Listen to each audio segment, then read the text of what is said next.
With me is the Foreign Minister of Panama. So welcome to WION.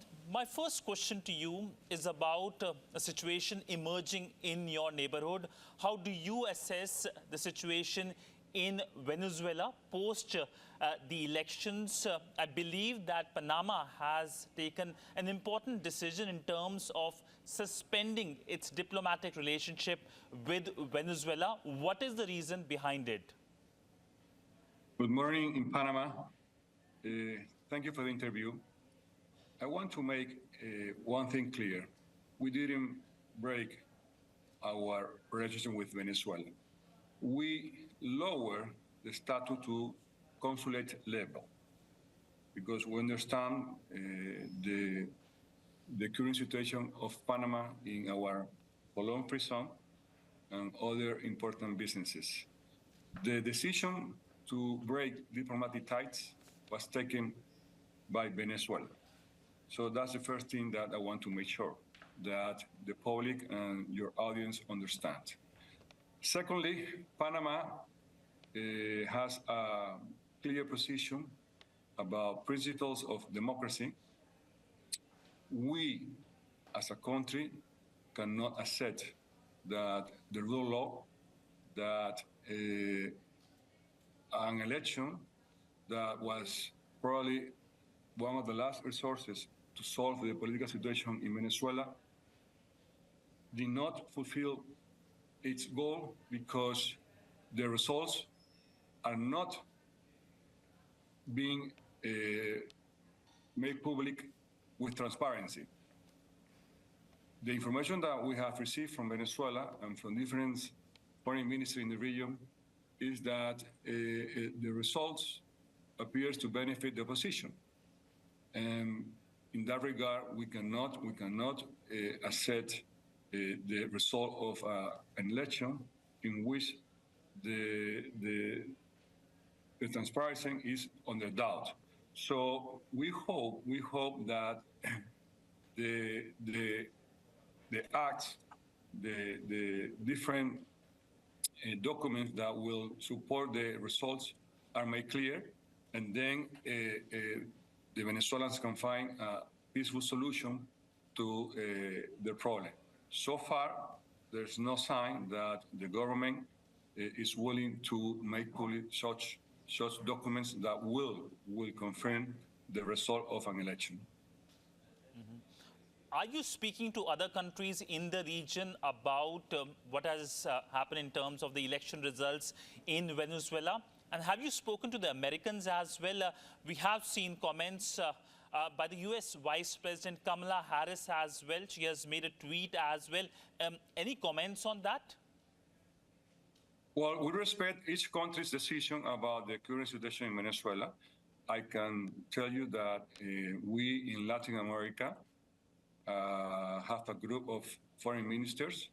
About 9 countries are in agreement with Panama position. Probably their statements can be a little bit different, but the aim is the same. We need to have access to the documents that support the results, and we need to have independent auditing of the results.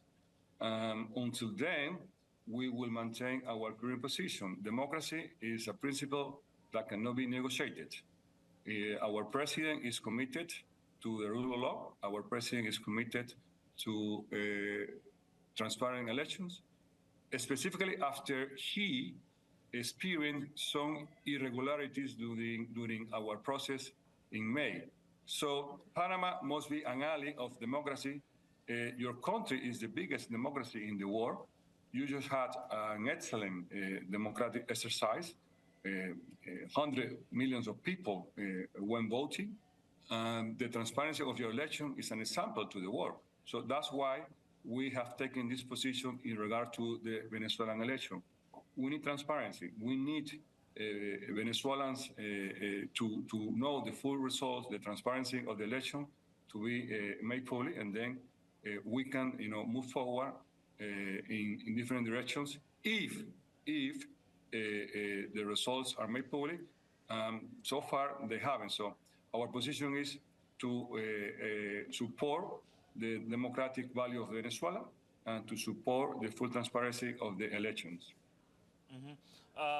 So now coming to the India-Panama relationship, and this interview is all about what does Panama sees in India and when it comes to engagement with India. So starting with a broader question, how do you see the relationship between India and Panama? Okay. Our relationship between India and Panama have improved greatly lately. You need to know that my predecessor has an Indian background, and she relaunched the relationship with India. Your foreign minister came to Panama. She visited India. And I understand the importance of India in the global stage. I understand the rising of India as an economic and geopolitical power. And we share a lot in common. Customs, you have a different tradition, you are a multicultural country, different religions. And in Panama, we have the same thing. Here in Panama, you can find Christianity, you can find Jewish, you can find Muslim, living in agreement, living in full cooperation. And that's one thing that approach Panama very closely to India. From that, we can work on business, we can work on educational exchange, we can work on investment, we can work on cultural changes. And I am sure that with the leadership of President Molino, we will move forward very fast to create a greater bond between India and Panama. So you pointed to high-level engagement between the two sides, the Indian External Affairs Minister, Dr. S. Jaishankar, traveling to your country, your former foreign minister coming to India as well. What next in this relationship? What kind of high-level engagement we can expect? And there is no ambassador of Panama here in Delhi. Are you likely to appoint one? Yes, we are going to appoint one very soon. Our president wants to support our mission there. We understand the importance of India in the region, the importance of India in the world.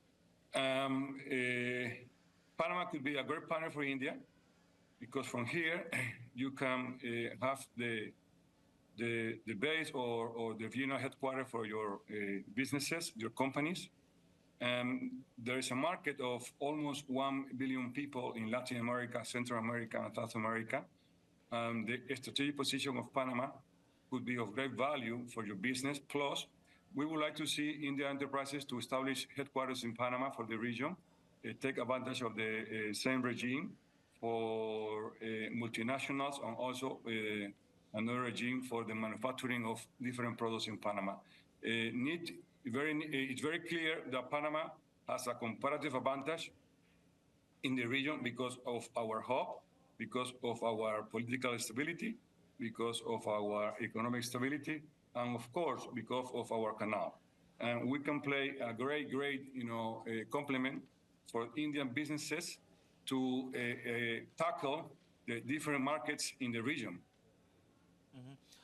I'll come to the Panama Canal question because no conversation is complete on Panama without discussing the canal. But as you mentioned about businesses, how do you plan to make Panama an attractive destination for Indian businesses? And there is an issue as well when it comes to getting visa for Panama. One has to travel to Mumbai. So how do you plan to resolve that issue? All right, good question. We plan to modernize our visa department, and I will require our authorities to establish a visa process in New Delhi. And we understand that so far the process is very bureaucratic, but our president is engaged in modernizing our state. The president is engaged in giving great support to our most important embassy, and India will be an important embassy. So I recognize the current problems, but we are addressing the situation and will present solution very soon. So India's businessman or businesswoman could travel to Panama without any problem. Your ambassador here is very active on that regard, and we have talked about the necessity to improve the process of granting visas. And I promise you that before the end of the year, probably sooner, we will have a smooth process. So Panama is a country which is en route to migration, both legal and illegal migration. If you can perhaps talk about it, and is this route used by Indians to go to United States?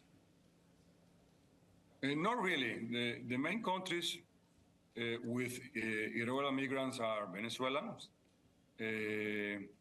Ecuador, Colombia, Haiti, and China. The diaspora of India is regular. Here in Panama, we have about 15,000 Indian, with Indian background. They're very important in the business world. They're very important in the community, and they are great actors in creating jobs, investment, and they are very respectful here. We respect your tradition. They have met very well with the Panamanian community, and we don't consider India to be a problem of irregular immigration. And any plans to sign the Mobility and Migration Pact with India? India has signed these pacts with several countries in past few months and years. Yes, it is open. I need to discuss that with the ambassador, and Panama wants to establish a great relationship with India. And believe me, that is top of the agenda with the ambassador. In terms of Indian support to Panama, if you can talk about that, I believe that India offers 25 scholarship to Panama to use that, and also in terms of cooperation with India, in terms of the high-tech courses, if you can talk about that. Yes, indeed. We have talked with the ambassador about the scholarship. We want to send our young students to learn from your different educational centers. I have talked to the ambassador about the probability of establishing here an important tech educational center. As you know, Panama is beneficiary of the CHIP Act of the United States. Here in Panama, we can develop the assembling, the testing, and the packaging of the semiconductor. You know the importance of such a commodity. We can say that is a commodity. And India, with its technological sector, India, with its leadership in software, could well establish here an important hub to tackle that favorable condition with the USA. We have talked with the ambassador. I am sure we will reach an agreement, and probably soon you will see here in Panama important and prestigious educational center of India. That's an interesting point to hear. India, of course, is a country which has taken a leap when it comes to digital infrastructure. In fact, when you go around India, you do not need to pay in cash. You can easily use your mobile. So what kind of cooperation are you looking with India in terms of digital infrastructure? India, of course, is well known when it comes to Aadhaar card as well. Any conversation on digital partnership? Yes, indeed.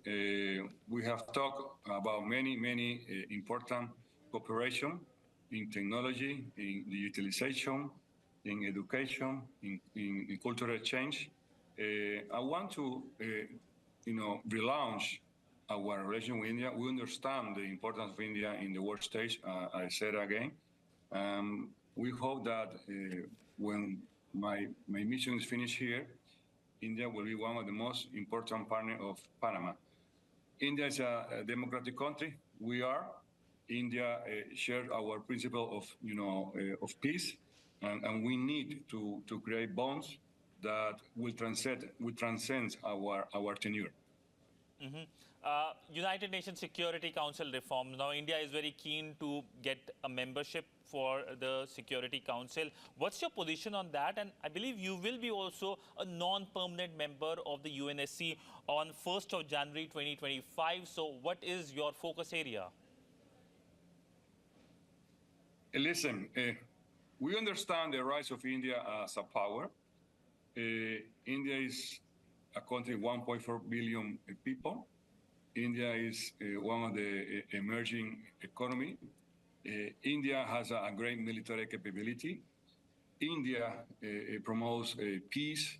So in that regard, we recognize the importance to modernize the United Nations and to modernize the Security Council.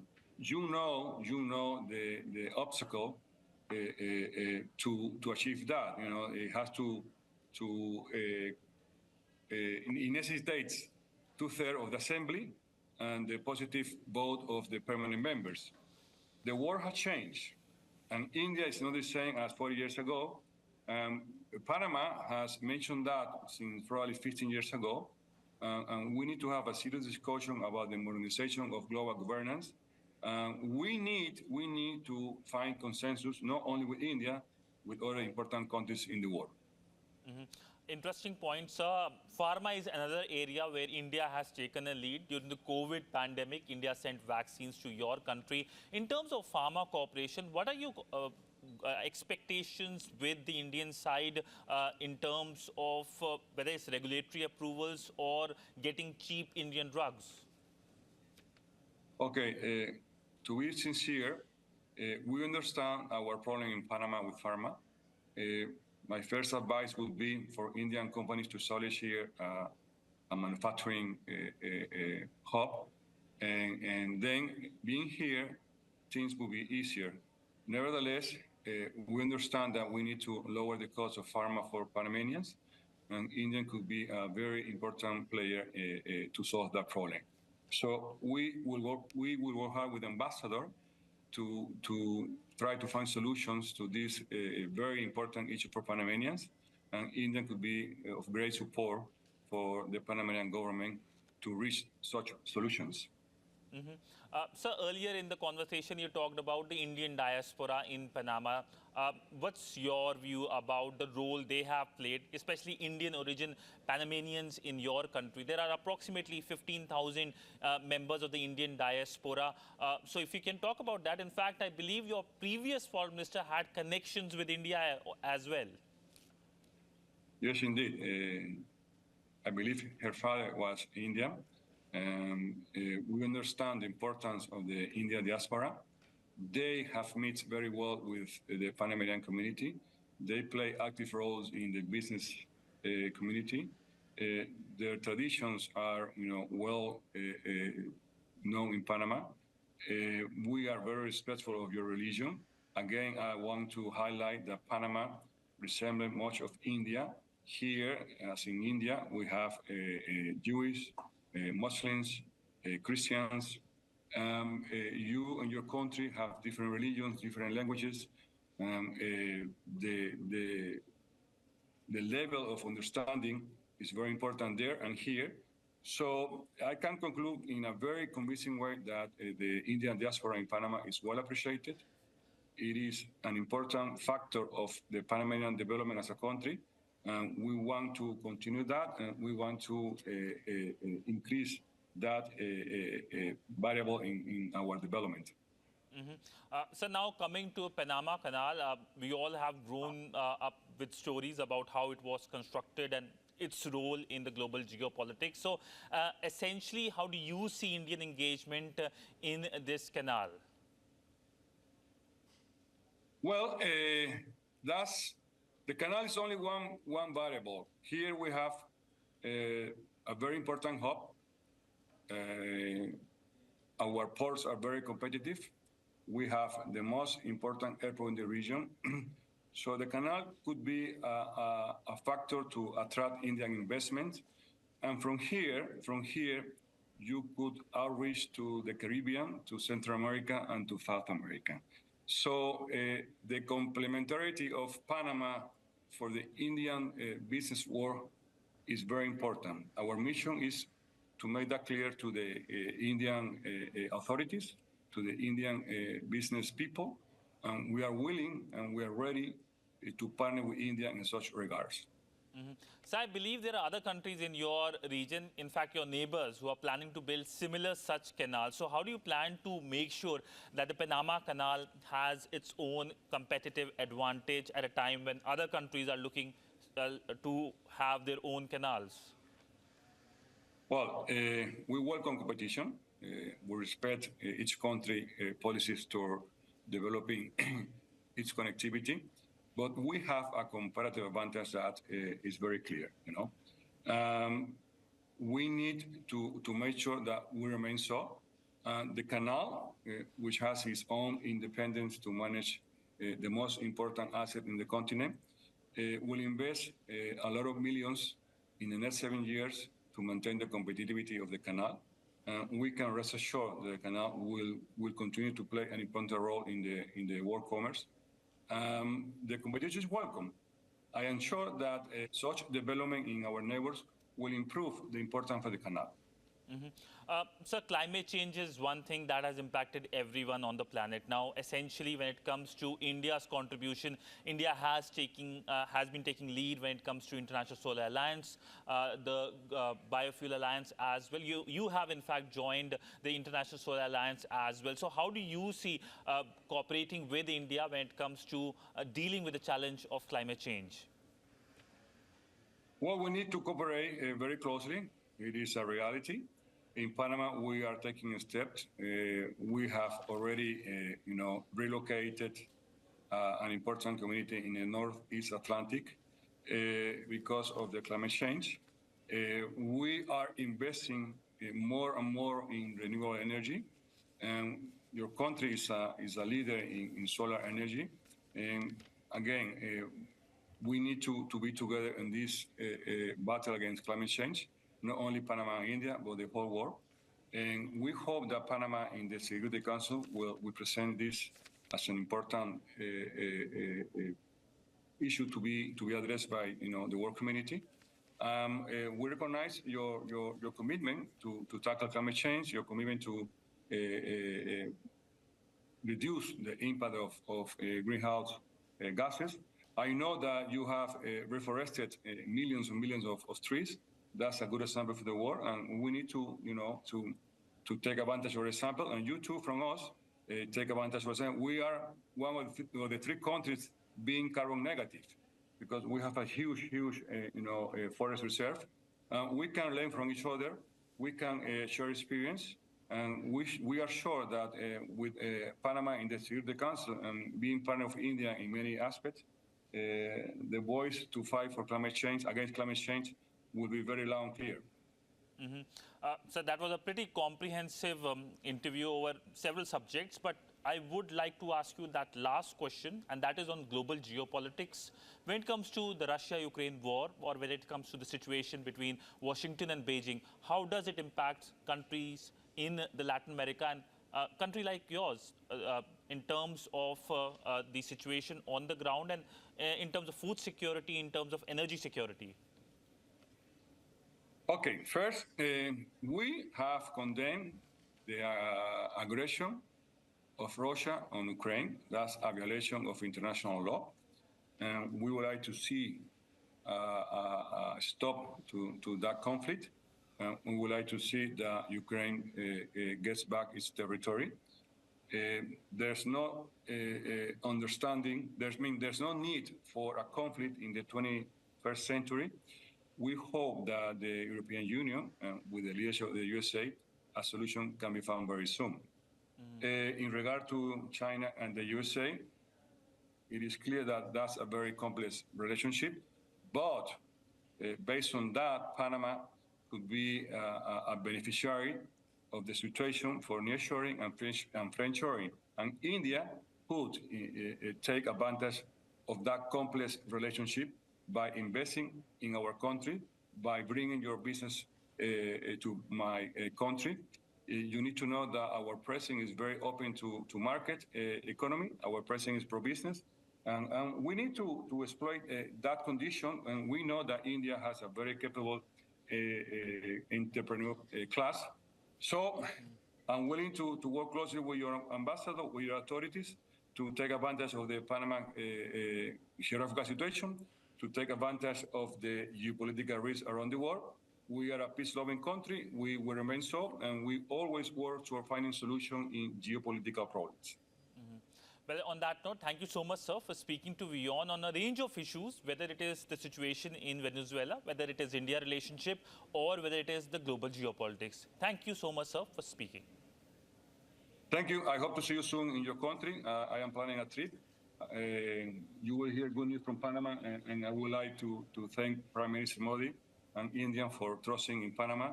And please tell your people that our doors for your people and your investments are wide open. It will be great to see you here in Delhi, in India, sir. Thank you, sir. Thank you, sir.